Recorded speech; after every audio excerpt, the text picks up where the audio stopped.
नमस्कार दर्शक बंधु, आमे जो पितृपक्ष बा श्राद्ध पालन करे आम पितृपुरुषों उद्देश्य रे वास्तव रे आमे श्राद्ध पालन करने द्वारा कौन सतरे आमे आम पितृपुरुषों को ठीक से सम्मान दे थाए। यार जो तात्विक दिग को जदि आम आलोचना करिया जीवा जने साधारण मनीष हिसाब से जितेबाला आमर पितृपुरुष बंची थांती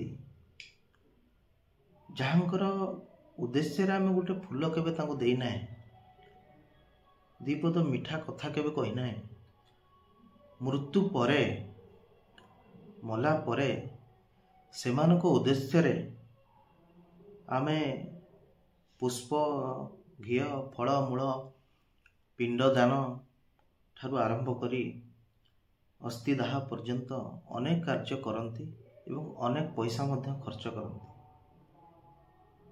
तेणु बंची समय रे जो व्यक्ति को आमे सम्मान दे पारिने मला परे वास्तव रे कोन आमे सेमानकु एही सबु कार्य करबा द्वारा सम्मान दे थाए कि जने शिक्षित व्यक्ति हिसाब रे यही भलिया प्रश्न जनक मन को आसिया स्वाभाविक कथा।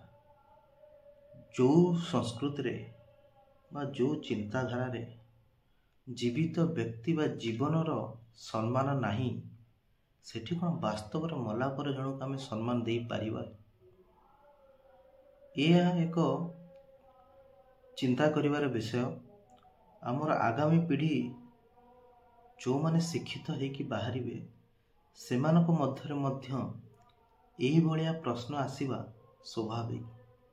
तेणु आमर संस्कृति रे रहिथिबा अनेक परंपरार दिग को आलोचना परिसर भुक्त को आनिबार आवश्यकता अछि।